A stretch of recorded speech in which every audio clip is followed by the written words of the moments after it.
How to express your deepest desires. This is a very specific problem, but it's a problem that I faced, so at least one other person in this world has had to face it. Um, and I think the problem stems from the fact that we don't want to burden other people, that we don't want to really express what we want because then other people might go out of their way to fulfill that desire for us, and that'll add burden to their life. And we just don't want to create complexity. We don't want to create problems for other people, and so we just keep what we want and what we need to ourselves, and we try our best to just help fulfill the desires of others. It's an interesting dynamic, but I realized that whenever you've built this muscle of just burying your desires and your needs, your relationships kind of suffer a little bit, right? Because then you're not really communicating clearly. You're not telling the other person or other people in your life that you care about what you truly want, what you truly desire. And that creates a lot of confusion sometimes, a lot of problems, a lot of arguments because of misunderstanding, because you haven't communicated openly about what you expect and what you need. And so this has been a struggle for me. Like I said, this has been something that I've struggled with all my life.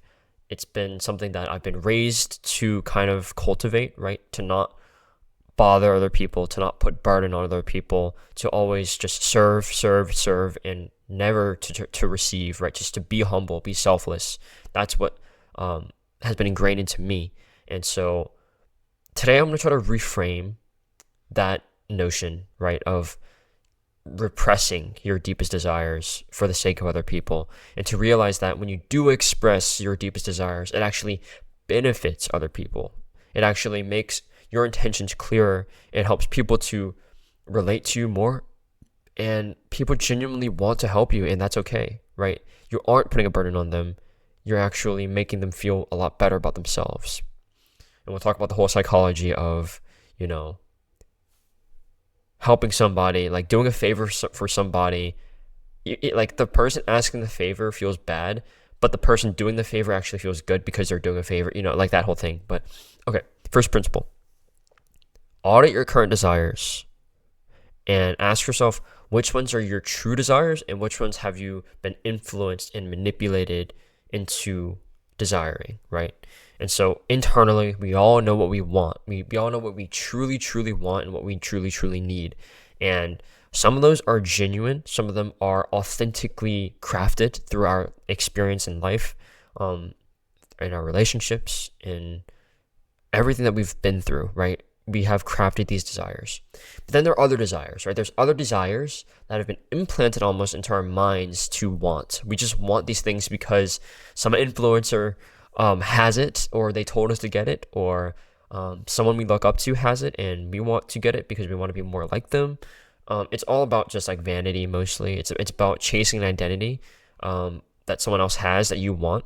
That's essentially what it boils down to.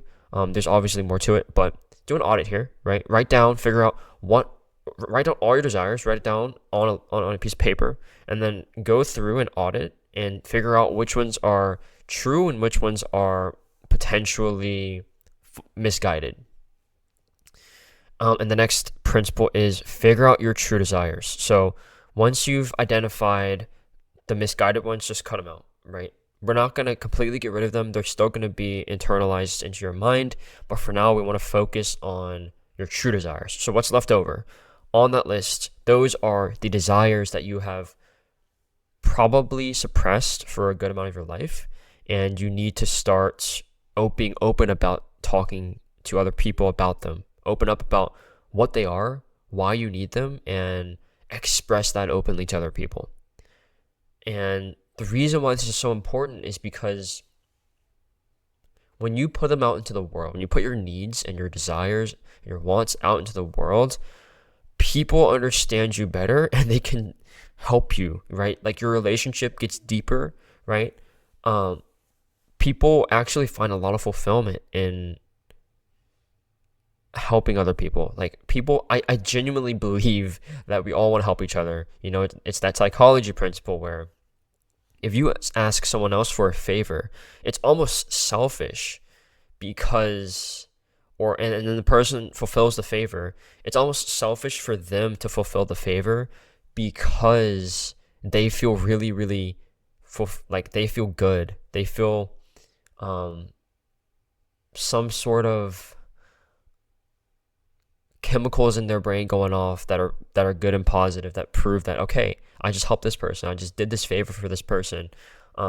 Especially if it's done out of goodwill, right? You don't expect anything out of it, it's just a favor. And you do it, it makes them feel like they helped you. Like, and so even if it's something as simple as like, could you grab this thing for me real quick? Like, it takes like 2 seconds. Just that small little favor makes them feel a lot better, right? It makes them feel helpful, right? It makes them feel like they have a purpose, a meaning. Even though it's like, it could be like, could you pass the salt or something like that, right?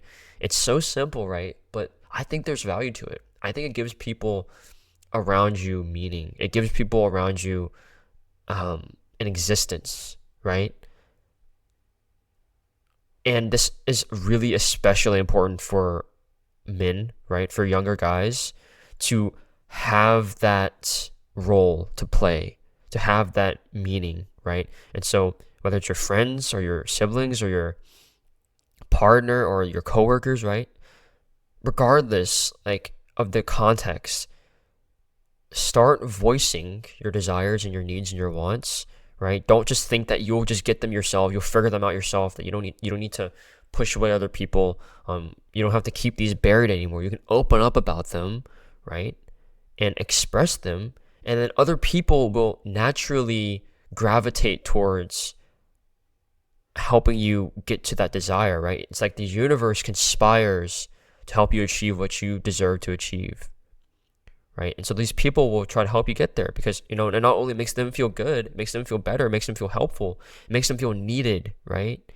And so when you reframe it that way, you realize that you're not actually burdening anyone. You're not actually forcing people to help you get what you want or to get your desires. You're reframing it in a way that it makes them feel needed. It makes them feel wanted and valuable, and it gives them purpose and meaning because they're helping you get to where you want to go. And so this is like one of the core principles of really, really strong relationships, right? Really, really strong marriages. It's when both parties just want to help the other party get to where they want to go, because it's just like this symbiotic win-win situation that's I think it's wired into our human biology, right? To want to support and build up each other. At least I hope so.